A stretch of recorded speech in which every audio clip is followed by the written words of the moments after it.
ಆತ್ಮೀಯ ಬಂಧುಗಳೇ, ಶ್ರೀಮದ್ ಭಾಗವತಂ ಸ್ಕಂದ 3 ಭಾಗ 1 ಅಧ್ಯಾಯ 7 ವಿದುರ ಪ್ರಶ್ನೆ ಮುಂದುವರಿದದ್ದು. ಇದರಿಂದ ಇವತ್ತು 37ನೇ ಶ್ಲೋಕವನ್ನ ತಿಳ್ಕೊಳ್ಳೋಣ. ಶ್ಲೋಕ 37. ತತ್ವಾನಾಂ ಭಗವಂಸ್ತೇಷಾಂ ಕತಿಧಾ ಪ್ರತಿಸಂಕ್ರಮಃ ತತ್ರೇಮಂ ಕ ಉಪಾಸೀರನ್ ಕ ಉ ಸ್ವಿದನುಶೇರತೆ. ಅನುವಾದ: ಐಹಿಕ ಪ್ರಕೃತಿಯ ಮೂಲಾಂಶಗಳಿಗೆ ಎಷ್ಟು ಪ್ರಳಯಗಳಿವೆ ಮತ್ತು ಪ್ರಳಯದ ಅನಂತರ ಭಗವಂತನು ನಿದ್ರೆಯಲ್ಲಿದ್ದಾಗ ಅವನ ಸೇವೆಗೈಯಲು ಯಾರು ಬದುಕುಳಿಯುತ್ತಾರೆ ಎಂಬುದನ್ನು ಬಣ್ಣಿಸಿರಿ. ಇದು ಶ್ಲೋಕ ಮತ್ತೆ ಅದರ ಅನುವಾದ. ಈಗ ಭಾವಾರ್ಥದ ಮೂಲಕ ನಾವು ಇದರ ಅರ್ಥವನ್ನ ತಿಳ್ಕೊಳ್ಳೋದಕ್ಕೆ ಪ್ರಯತ್ನ ಮಾಡೋಣ. ಓದ ಭಾಗದಲ್ಲಿ ನಾವೇನ್ ತಿಳ್ಕೊಂಡ್ವಿ? ವಿದುರರು ಕೇಳ್ತಾರೆ, ಎಲ್ಲಾ ಜೀವಿಗಳ ನಿಯಾಮಕನಾಗಿರುವಂತಹ ಆ ಭಗವಂತ ಎಲ್ಲ ಧಾರ್ಮಿಕ ಮತ್ತೆ ಧಾರ್ಮಿಕ ಕ್ರಿಯೆಗಳನ್ನ ಆಚರಿಸುವವರ ತಂದೆ ಆಗಿದ್ಮೇಲೆ ಅವನನ್ನು ಹೇಗೆ ನಾವು ಸಂಪೂರ್ಣವಾಗಿ ತೃಪ್ತಿಪಡಿಸಬಹುದು, ಅದರ ಬಗ್ಗೆ ನನಗೆ ತಿಳಿಸ್ಕೊಡಿ. ಮತ್ತೆ ಗುರುಗಳಾದವರು ದೀನರಲ್ಲಿ ತುಂಬಾ ಕರುಣೆ ಇರುವಂಥವ್ರು. ಅವರು ತಮ್ಮ ಅನುಯಾಯಿಗಳಾಗಿರಬಹುದು, ಶಿಷ್ಯರು ಮತ್ತೆ ಮಕ್ಕಳಲ್ಲಿ ಸದಾ ದಯೆಯನ್ನ ಇಟ್ಟಿರುವಂಥವ್ರು. ಅವ್ರ ಮೇಲೆ ದಯೆಯನ್ನ ತೋರಿಸ್ತಾರೆ. ಅವರು ಪ್ರಾರ್ಥನೆ ಮಾಡ್ಕೊಳ್ಳಿಲ್ಲ ಅಂತಂದ್ರು ಗುರುನೇ ಜ್ಞಾನ ಎಲ್ಲವನ್ನೂ ಕೂಡ ಅವರಿಗೆ ಕೊಡ್ತಾರೆ. ಅಂದ್ರೆ ಇಲ್ಲಿ ನೀವು ಕೂಡ ನಾನು ಕೇಳಿಲ್ದೆ ಇರುವಂಥದ್ದು ಏನಾದ್ರೂ ಇದ್ರೆ ಅದನ್ನು ಕೂಡ ನನಗೆ ಹೇಳಿ ಅನ್ನೋ ರೀತಿ ಕೇಳ್ತಾರಲ್ವಾ, ಅದನ್ನೆಲ್ಲ ನಾವು ತಿಳ್ಕೊಂಡ್ವಿ ಓದ ಭಾಗದಲ್ಲಿ. ಈಗ ಮುಂದುವರೆದು ವಿದುರರು ಮೈತ್ರೇಯರಿಗೆ ಕೇಳ್ತಾರೆ, ಐಹಿಕ ಪ್ರಕೃತಿಯ ಮೂಲ ಅಂಶಗಳಿದೆಯಲ್ಲ ಅದಕ್ಕೆ ಎಷ್ಟು ಪ್ರಳಯಗಳಿದೆ, ಮತ್ತೆ ಪ್ರಳಯ ಆದ್ಮೇಲೆ ಭಗವಂತ ನಿದ್ರೆಯಲ್ಲಿರ್ತಾನೆ. ಅಂದ್ರೆ ನಾವೆಲ್ಲ ಭಗವಂತನ ಒಳಗಡೆ ಹೊಟ್ಟೋಗ್ತೀವಿ. ಭಗವಂತ ನಿದ್ರೆಯಲ್ಲಿರ್ತಾನಲ್ಲ, ಆಗ ಅವನು ಸೇವೆ ಮಾಡೋದಕ್ಕೆ ಯಾರು ಇರ್ತಾರೆ, ಅದರ ಬಗ್ಗೆ ನನಗೆ ವರ್ಣನೆ ಮಾಡಿ ತಿಳಿಸಿ ಅಂತ ಅಂದ್ಬಿಟ್ಟು ಕೇಳ್ತಾ ಇದ್ದಾರೆ. ಈಗ ಭಾವಾರ್ಥದಲ್ಲಿ ಗುರುಗಳೇನು ಹೇಳಿದ್ದಾರೆ ಅಂತ ತಿಳ್ಕೊಳ್ಳೋಣ. ಬ್ರಹ್ಮ ಸಂಹಿತೆಯಲ್ಲಿ ಹೀಗೆ ಹೇಳಲಾಗಿದೆ: ಅಸಂಖ್ಯ ವಿಶ್ವಗಳೊಂದಿಗಿರುವ ಐಹಿಕ ಅಭಿವ್ಯಕ್ತಿಗಳು ಯೋಗ ನಿದ್ರೆಯಲ್ಲಿ ಪವಡಿಸಿದ ಮಹಾವಿಷ್ಣುವಿನ ಉಸಿರಾಟದೊಂದಿಗೆ ಕಾಣಿಸಿಕೊಳ್ಳುತ್ತವೆ ಮತ್ತು ಕಾಣದಾಗುತ್ತವೆ. ಅಂದ್ರೆ ಬ್ರಹ್ಮ ಸಂಹಿತೆ ಅಂದ್ರೆ ಬ್ರಹ್ಮ ಬರೆದಿರುವಂತಹ ಒಂದು ಗ್ರಂಥ. ಅದರಲ್ಲಿ ಏನ್ ಹೇಳಿದ್ದಾರೆ? ಅಸಂಖ್ಯ ವಿಶ್ವಗಳ ಜೊತೆ ಇರುವಂತ ಎಲ್ಲಾ ಐಹಿಕ ಅಭಿವ್ಯಕ್ತಿಗಳು, ಏನೇನ್ ನಮ್ಮ ಕಣ್ಣಿಗೆ ಕಾಣಿಸ್ತಾ ಇದೆಯೋ ಕಾಣಿಸ್ತಾ ಇಲ್ವೋ ಅಂತ ಎಲ್ಲಾ ಐಹಿಕ ಅಭಿವ್ಯಕ್ತಿಗಳು ಕೂಡ ಯೋಗ ನಿದ್ರೆಯಲ್ಲಿ ಆ ಭಗವಂತ ಮಲಗಿರ್ತಾನಲ್ಲ ಮಹಾವಿಷ್ಣು, ಅವನು ಉಸಿರು ತಗೊಂಡಾಗ ನಾವೆಲ್ಲ ಒಳಗಡೆ ಹೋಗ್ತೀವಿ, ಉಸಿರು ಬಿಟ್ಟಾಗ ನಾವೆಲ್ಲ ಹೊರಗಡೆ ಬರ್ತೀವಿ. ಅಂದ್ರೆ ಭಗವಂತನ ಒಂದು ಉಸಿರಾಟ ನಮಗೆ ಪ್ರಳಯ ಆಗುತ್ತೆ, ಮತ್ತೆ ಉಸಿರು ಬಿಡೋದಿದೆಯಲ್ಲ ಅದು ನಮ್ಮ ಸೃಷ್ಟಿಯಾಗತ್ತೆ. ಭಗವಂತನ ಉಸಿರಾಟವೇ ನಮಗೆ ಪ್ರಳಯ ಮತ್ತೆ ಸೃಷ್ಟಿಯಾಗೋದು. ಇಲ್ಲಿ ಬ್ರಹ್ಮ ಸಂಹಿತೆಯ ಶ್ಲೋಕಗಳನ್ನ ಕೊಟ್ಟಿದ್ದಾರೆ, ಅದನ್ನ ನಾನು ಓದ್ತೀನಿ. ಯಃ ಕಾರಣಾರ್ಣವ ಜಲೆ ಭಜತಿ ಸ್ಮ ಯೋಗ ನಿದ್ರಾಮನಂತ ಜಗದಂಡ ಸರೋಮಕೂಪಃ ಆಧಾರ ಶಕ್ತಿಂ ಅವಲಂಬ್ಯ ಪರಾಂ ಸ್ವಮೂರ್ತಿಂ ಗೋವಿಂದಮಾದಿಪುರುಷಂ ತಮಹಂ ಭಜಾಮಿ. ಯಸ್ಯೈಕ ನಿಶ್ವಸಿತ ಕಾಲಂ ಅಥಾವಲಂಬ್ಯ ಜೀವಂತಿ ಲೋಮ ವಿಲಜಾ ಜಗದಂಡನಾಥಾಃ ವಿಷ್ಣುರ್ಮಹಾನ್ ಸ ಇಹ ಯಸ್ಯ ಕಲಾ ವಿಶೇಷೋ ಗೋವಿಂದಮಾದಿಪುರುಷಂ ತಮಹಂ ಭಜಾಮಿ. ಇದು ಬ್ರಹ್ಮ ಸಂಹಿತೆಯಲ್ಲಿ ಬರುವಂತ ಶ್ಲೋಕಗಳು. ಇದರ ಅರ್ಥ ಏನು ಅಂತಂದ್ರೆ, ಅಂತಿಮನು ದೇವೋತ್ತಮ ಪರಮ ಪುರುಷನೂ ಆದ ಗೋವಿಂದನು ನಿದ್ರೆಯ ಅವಧಿಯಲ್ಲಿ ಅಸಂಖ್ಯ ವಿಶ್ವಗಳನ್ನು ಸೃಷ್ಟಿಸುವುದಕ್ಕಾಗಿ ಕಾರಣ ಸಮುದ್ರದಲ್ಲಿ ಕೊನೆ ಇಲ್ಲದೆ ಮಲಗಿ ನಿದ್ರಿಸುತ್ತಾನೆ. ಭಗವಂತನು ತನ್ನದೇ ಆದ ಅಂತರಂಗ ಶಕ್ತಿಯಿಂದ ನೀರಿನ ಮೇಲೆ ಮಲಗಿರುತ್ತಾನೆ. ನಾನು ಆ ಮೂಲನಾದ ಪರಮ ದೇವೋತ್ತಮನನ್ನು ಆರಾಧಿಸುವೆನು. ಇಲ್ಲಿರುವಂಥ 2 ಶ್ಲೋಕಗಳಲ್ಲಿ ಮೊದಲನೇ ಶ್ಲೋಕದ ಅರ್ಥ ಇದು. ಏನು? ಅಂತಿಮನು ಅಂದ್ರೆ ನಾವೆಲ್ಲರೂ ಅಂತಿಮವಾಗಿ ಸೇರುವಂಥವನು.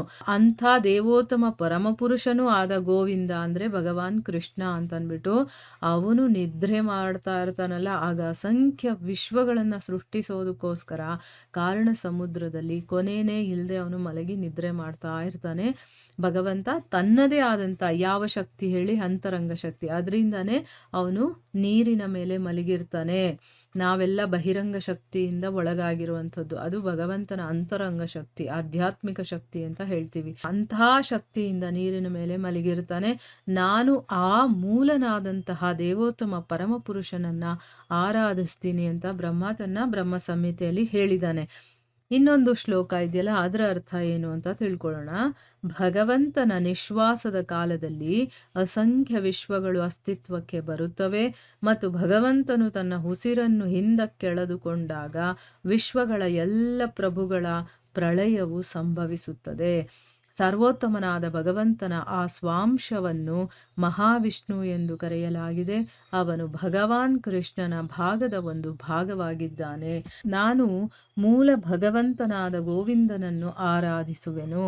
ಇದು 2ನೇ ಶ್ಲೋಕದ ಅರ್ಥ. ಏನು ಅಂತಂದ್ರೆ, ಭಗವಂತ ಸದಾ ನೋಡಿ ಇಲ್ಲಿ ಕೊನೆ ಇಲ್ಲದೆ ಮಲಗಿದ್ದಾನೆ. ಅಂದ್ರೆ ಅವನು ಯಾವಾಗಲೂ ಮಲಗಿರುವಂತ ಒಂದು ಪೋಸ್ಚರ್ ಇದೆಯಲ್ಲ, ಅದರಲ್ಲೇ ಮಲ್ಕೊಂಡೇ ಇರ್ತಾನೆ. ಯಾಕೆ ಅಂತಂದ್ರೆ ಭಗವಂತನ ಒಂದು ನಿಶ್ವಾಸ, ಅದರಲ್ಲಿ ಅಸಂಖ್ಯ ವಿಶ್ವಗಳೆಲ್ಲ ಅಸ್ತಿತ್ವಕ್ಕೆ ಬರುತ್ತೆ. ಅವನು ಉಸಿರು ಬಿಡ್ತಾನಲ್ಲ, ಆಗೆಲ್ಲ ಸೃಷ್ಟಿಯಾಗತ್ತೆ. ಮತ್ತೆ ಭಗವಂತ ತನ್ನ ಉಸಿರನ್ನ ಹಿಂದಕ್ಕೆ ಎಳ್ಕೊಂಡಾಗ ಎಲ್ಲಾ ವಿಶ್ವಗಳ ಎಲ್ಲ ಪ್ರಭುಗಳ ಪ್ರಳಯ ಕೂಡ ಸಂಭವಿಸುತ್ತೆ. ಅಂದ್ರೆ ಅವನ ಒಳಗಡೆ ಎಲ್ಲರೂ ಹೊರಟೋಗ್ತೀವಿ. ಸರ್ವೋತ್ತಮನಾದಂಥ ಭಗವಂತನ ಆ ಸ್ವಾಂಶವನ್ನ ಮಹಾವಿಷ್ಣು ಅಂತ ಕರೀತಾರೆ. ಉಸಿರಾಟದಿಂದ ಈ ಸೃಷ್ಟಿ ನಡೆಯೋದು ಮತ್ತೆ ಪ್ರಳಯವಾಗೋದು ಮಾಡೋದು ಯಾರು ಅಂತಂದ್ರೆ ಅದು ಮಹಾವಿಷ್ಣು. ಅವನು ಭಗವಾನ್ ಕೃಷ್ಣನ ಭಾಗದ ಒಂದು ಭಾಗವಾಗಿದ್ದಾನೆ. ಅಂದ್ರೆ ಇಲ್ಲಿ ಹೇಳ್ತಾ ಇದ್ದಾನೆ, ಅದು ಯಾರು ಅಂತ ಕೂಡ ಭಗವಂತನಾದ ಕೃಷ್ಣನ ಭಾಗದ ಒಂದು ಭಾಗ ಮಹಾವಿಷ್ಣು ಅಂತ. ಆ ಮೂಲ ಭಗವಂತನಾದ ಗೋವಿಂದನನ್ನ ನಾನು ಆರಾಧಿಸ್ತೀನಿ ಅಂತಂದ್ಬಿಟ್ಟು ಬ್ರಹ್ಮ ಸಂಹಿತೆಯಲ್ಲಿ ಬ್ರಹ್ಮ ಹೇಳಿದಾನೆ. ಇದು ಬ್ರಹ್ಮ ಸಂಹಿತೆಯಲ್ಲಿ ಬರುವಂತ 2 ಶ್ಲೋಕಗಳನ್ನ ಹೇಳಿರುವಂಥದ್ದು. ಐಹಿಕ ಅಭಿವ್ಯಕ್ತಿಗಳ ಪ್ರಳಯದ ಅನಂತರ ಭಗವಂತನ ಮತ್ತು ಕಾರಣ ಸಮುದ್ರದಾಚೆಗಿರುವ ಭಗವತ್ ಸಾಮ್ರಾಜ್ಯವು ಮರೆಯಾಗುವುದಿಲ್ಲ. ಭಗವಂತನ ಸಂಗಾತಿಗಳಾದ ಅಲ್ಲಿನ ನಿವಾಸಿಗಳು ಕಾಣದಾಗುವುದಿಲ್ಲ. ಭಗವಂತನ ಸಂಗಾತಿಗಳು ಐಹಿಕ ಸಂಘದಿಂದ ಭಗವಂತನನ್ನು ಮರೆತ ಜೀವಿಗಳಿಗಿಂತ ಅದೆಷ್ಟೋ ಪಟ್ಟು ಹೆಚ್ಚಿನ ಸಂಖ್ಯೆಯಲ್ಲಿದ್ದಾರೆ. ನೋಡಿ ಇಲ್ಲಿ ಹೇಳ್ತಾ ಇದ್ದಾರೆ, ನಾವು ಏನು ಅನ್ಕೊಂಡಿದೀವಿ, ಈ ಜಗತ್ತಲ್ಲಿ ನಾವು ನೋಡ್ತಾ ಇದ್ದೀವಲ್ಲ, ಇದೇ ಜಾಸ್ತಿ ಜನಸಂಖ್ಯೆ ಇರೋದು ಅಂತ. ಆದರೆ ಇಲ್ಲಿ ಹೇಳ್ತಾ ಇದ್ದಾರೆ, ಅಂದರೆ ಯಾವಾಗ ಪ್ರಳಯ ಆಗುತ್ತಲ್ವಾ, ಆ ಪ್ರಳಯದ ಸಮಯದಲ್ಲಿ ಎಲ್ಲರೂ ಕೂಡ ನಾವು ಅಂದರೆ ಈ ಐಹಿಕ ಜಗತ್ತಲ್ಲಿರೋರೆಲ್ಲರೂ ಕೂಡ ಪ್ರಳಯದಲ್ಲಿ ಭಗವಂತನ ಉಸಿರಾಟದ ಜೊತೆನಲ್ಲಿ ನಾವು ಭಗವಂತನ ಒಳಗಡೆ ಹೋಗ್ಬಿಡ್ತೀವಿ. ಆದರೆ ಭಗವಂತನ ಸಾಮ್ರಾಜ್ಯ ಇದೆ, ಅದು ಕಾರಣ ಸಮುದ್ರದಿಂದ ಆಚೆ ಇದೆ ಅಂತ ಹೇಳ್ತಾ ಇದ್ದಾರೆ. ಅಲ್ಲಿರುವಂಥ ಭಗವಂತನ ಸಾಮ್ರಾಜ್ಯ ಇದೆಯಲ್ಲ, ಅದು ಯಾವತ್ತೂ ನಷ್ಟ ಆಗೋದಿಲ್ಲ. ಅಲ್ಲಿರುವಂಥ ಜನರು ನಿವಾಸಿಗಳಿದಾರಲ್ಲ, ಅವರು ಕೂಡ ನಷ್ಟ ಆಗೋದಿಲ್ಲ. ಅವ್ರು ಯಾವಾಗಲೂ ಇದ್ದೇ ಇರ್ತಾರೆ. ಆಮೇಲೆ ಭಗವಂತನ ಸಂಗಾತಿಗಳಿದಾರಲ್ಲ, ಅವರು ಈ ಒಂದು ಐಹಿಕ ಜಗತ್ತಲ್ಲಿ ನಾವು ನೋಡ್ತಾ ಇದ್ದೀವಲ್ಲ ಜೀವಿಗಳು, ಅದಕ್ಕಿಂತ ಅದೆಷ್ಟೋ ಪಟ್ಟು ಹೆಚ್ಚಿಗಿದ್ದಾರೆ ಅಂತ ಹೇಳ್ತಾ ಇದ್ದಾರೆ. ಯಾಕೆ ಅಂತಂದರೆ ಕಂಪ್ಲೀಟ್ ಆಧ್ಯಾತ್ಮಿಕ ಜಗತ್ತೇ ಇರೋದು. ಈ ಐಹಿಕ ಜಗತ್ತು ಅನ್ನೋದು ಒಂದು ಸಣ್ಣ ಒಂದು ಭಾಗ ಮಾತ್ರ, ಮಹತ್ತತ್ವ ಅನ್ನೋದು. ಅದಕ್ಕೋಸ್ಕರ ಇಲ್ಲಿಗಿಂತ ಬೇಕಾದಷ್ಟು ಹೆಚ್ಚಿನ ಸಂಗತಿಯಲ್ಲಿ ಅಲ್ಲಿ ಜೀವಿಗಳಿದ್ದಾರೆ ಅಂತಂದ್ಬಿಟ್ಟು ಇಲ್ಲಿ ಹೇಳ್ತಾ ಇದ್ದಾರೆ. ಇಲ್ಲಿ ನೋಡಿ, ನಮಗೆ ಕೆಲವೊಂದು ವಿಷಯಗಳನ್ನು ಗುರುಗಳು ಹೇಗೆ ಹೇಳ್ಕೊಡ್ತಾ ಇದ್ದಾರೆ ಅಂತ, ನಮಗೂ ಕೂಡ ಒಂದು ಆಧ್ಯಾತ್ಮಿಕ ಪ್ರಪಂಚ ಹೇಗಿರುತ್ತೆ ಅದರ ಕಲ್ಪನೆ ಮಾಡ್ಕೊಳ್ಳೋದಕ್ಕೆ ನಮ್ಗೆ ಇವಾಗ ಆಗುತ್ತೆ. ಇಷ್ಟು ದಿವಸ ನಮಗೆ ಆಧ್ಯಾತ್ಮಿಕ ಜಗತ್ತು ಅನ್ನೋದು ಒಂದು ಇದೆ ಅಂತಲೂ ಗೊತ್ತಿರಲಿಲ್ಲ. ಆದರೆ ಈಗೀಗ ನಮಗೆ ಅದರ ಬಗ್ಗೆ ಕೂಡ ಗೊತ್ತಾಗ್ತಾ ಇದೆ. ಮತ್ತು ಯಾರು ದೇವೋತ್ತಮ ಪರಮ ಪುರುಷ ಯಾರು, ಹೇಗೆ ಅದನ್ನೆಲ್ಲ ಸೃಷ್ಟಿ ಮಾಡ್ದ ಅನ್ನೋ ವಿಚಾರಗಳು ನಾವು ಕೂಡ ಸ್ವಲ್ಪ ತಿಳ್ಕೊಳ್ತಾ ಇದ್ದೀವಲ್ವಾ. ಇನ್ನೂ ಹೋಗ್ತಾ ಹೋಗ್ತಾ ತುಂಬ ಇಂಟ್ರೆಸ್ಟಿಂಗ್ ಆಗಿದೆ ಭಾಗವತಮು. ತುಂಬ ಆಸಕ್ತಿಯಿಂದ ಪ್ರೀತಿಯಿಂದ ಕೇಳಿ ಅಷ್ಟೇನೆ. ಪ್ರೀತಿಯಿಂದ ಕೇಳಿದಾಗ ನಮ್ಗೆ ತುಂಬ ಸಂತೋಷ ಸಿಗುತ್ತೆ. ಅದರಿಂದ ಏನೋ ಬೇಜಾರು ಮಾಡ್ಕೊಂಡು ಅಯ್ಯೋ ಕೇಳಬೇಕಲ್ಲ ಇವತ್ತು ಅಂದ್ಕೊಂಡು ಯಾವತ್ತೂ ಕೇಳಬೇಡಿ. ಯಾಕಂದರೆ ಆ ರೀತಿ ಕೇಳೋದ್ರಿಂದ ಪ್ರಯೋಜನವೂ ಇಲ್ಲ, ಸುಮ್ಮನೆ ಸಮಯನೂ ವ್ಯರ್ಥ ಆಗುತ್ತೆ. ತುಂಬಾ ಆಸಕ್ತಿಯಿಂದ ಕೇಳಬೇಕು, ಶ್ರದ್ಧೆಯಿಂದ ಕೇಳಬೇಕು. ಆಗ ನಮಗೆ ಗೊತ್ತಿಲ್ಲದೆ ಇರೋ ಹಾಗೆ ಭಾಗವತದ ಜೊತೆ ನಮಗೊಂದು ಪ್ರೀತಿ ಬೆಳೆಯುತ್ತೆ, ಆಯಿತಾ. ಆ ಪ್ರೀತಿಯಿಂದ ಕೇಳ್ತೀವಲ್ವ, ಆವಾಗ ನಮ್ಮ ಮನ್ಸಿಗೆ ತುಂಬ ಆನಂದ ಸಿಗುತ್ತೆ. ಯಾವುದೇ ಕೆಲಸ ಆದ್ರೂ ಅಷ್ಟೇ ಪ್ರೀತಿಯಿಂದ ಅದನ್ನು ಗೌರವಿಸಿ ಪ್ರೀತಿಸಿ ನೀವು ಆ ಕೆಲಸ ಮಾಡಿ, ಅದರಿಂದ ನಿಮ್ಗೆ ಒಂದು ವಿಶೇಷವಾದ ಆನಂದ ಸಿಗುತ್ತೆ. ಅದೇ ಕೆಲಸವನ್ನು ಬೈಕೊಂಡು ಗೊಣಗಾಡ್ತಾ ಮಾಡಿದಾಗ ನಮ್ಮ ಮನಸ್ಸಿಗೂ ಕೂಡ ಕಿರಿಕಿರಿ ಆಗಿರುತ್ತೆ. ಅಷ್ಟೇ ನಾವು ಮಾಡಬೇಕಾಗಿರೋದು. ನಾವು ಏನೇ ಕೆಲಸ ಮಾಡಿದ್ರು ಏನೇ ಮಾಡಿದ್ರು ಕೂಡ ತುಂಬ ಹೃದಯದಿಂದ ಕಂಪ್ಲೀಟಾಗಿ 100% ಆ ಕೆಲಸಕ್ಕೆ ನಾವು ಸಮಯವನ್ನು ಕೊಟ್ಟು ಅದನ್ನು ಎಂಜಾಯ್ ಮಾಡ್ತಾ ಮಾಡಬೇಕು, ಆಯಿತಾ? ಪ್ರತಿಯೊಂದು ಕೂಡ ಭಗವಂತ ನಮಗೆ ಕೊಟ್ಟಿರೋದು ಅಂತ ತಿಳ್ಕೊಂಡು ಅವನಿಗೋಸ್ಕರ ಈ ಕೆಲಸ ಮಾಡ್ತಾ ಇದ್ದೀನಿ ಅಂತ ಮಾಡಿ ನೀವು ಈಗ ದೇವಸ್ಥಾನಕ್ಕೆ ಹೋಗಿ ಸೇವೆ ಮಾಡಬೇಕಾದ್ರೆ ನಿಮ್ಮ ಮನಸ್ಸಲ್ಲಿ ಒಂಥರ ಬೇರೆಯೇ ಭಾವನೆ ಇರುತ್ತೆ. ಅದೇ ನೀವು ಮನೇಲಿ ಕೆಲಸ ಮಾಡಬೇಕಾದ್ರೇ ಬೇರೆ ಭಾವನೆ ಇರುತ್ತಲ್ಲ. ಸೊ ಮನೆ ಬೇರೆ ಅಲ್ಲ, ದೇವಸ್ಥಾನ ಬೇರೆ ಅಲ್ಲ. ಯಾಕಂದರೆ ನಾವು ಸದಾ ವಾಸ ಮಾಡುವಂಥದ್ದು, ನಾವು ಪೂಜೆ ಮಾಡುವಂಥದ್ದು, ಮತ್ತು ಭಗವಂತನ ಧರ್ಮಗ್ರಂಥಗಳು ನಮ್ಮ ಮನೇಲಿದೆ, ಭಗವಂತನ ವಿಗ್ರಹಗಳು ನಮ್ಮ ಮನೇಲಿರುತ್ತೆ ಅಂದಮೇಲೆ ಇದು ದೇವಸ್ಥಾನಕ್ಕೆ ಸಮಾನನೇ ಅಲ್ವಾ? ಅದಕ್ಕೋಸ್ಕರ ಅದನ್ನೂ ದೇವರ ಸೇವೆ ಅಂದ್ಕೊಂಡು ನೀವು ಮಾಡೋ ಪ್ರತಿಯೊಂದು ಕೆಲಸವನ್ನು ಮಾಡಿದಾಗ ನಮ್ಮ ಮನಸ್ಸಿಗೆ ತುಂಬಾ ಆನಂದ ಸಿಗುತ್ತೆ. ಬೇಕಾದರೆ ಆ ರೀತಿ ನೀವು ಮಾಡಿ ನೋಡಿ, ಆಗ ನಿಮಗೆ ಗೊತ್ತಾಗತ್ತೆ, ಆಯಿತಾ? ಮೂಲ ಭಾಗವತದ ಅಹಂ ಏವಾಸಂ ಏವಾಗ್ರೆ ಇತ್ಯಾದಿ 4 ಶ್ಲೋಕಗಳಲ್ಲಿರುವ ಅಹಂ ಎಂಬ ಪದಕ್ಕೆ ನಿರಾಕಾರವಾದಿಗಳು ಕೊಡುವ ವಿವರಣೆಯನ್ನು ಇಲ್ಲಿ ಖಂಡಿಸಲಾಗಿದೆ. ಭಗವಂತನು ಮತ್ತು ಅವನ ಶಾಶ್ವತ ಸಂಗಾತಿಗಳು ಪ್ರಳಯದ ಅನಂತರವೂ ಉಳಿಯುತ್ತಾರೆ. ಅಂತಹ ವ್ಯಕ್ತಿಗಳನ್ನು ಕುರಿತ ವಿದುರನ ಜಿಜ್ಞಾಸೆಯು ಭಗವಂತನ ಪರಿಕರಗಳ ಅಸ್ತಿತ್ವದ ಸ್ಪಷ್ಟ ಸೂಚನೆಯಾಗಿದೆ. ಕಾಶಿ ಖಂಡದಲ್ಲೂ ಇದನ್ನು ದೃಢೀಕರಿಸಲಾಗಿದೆ.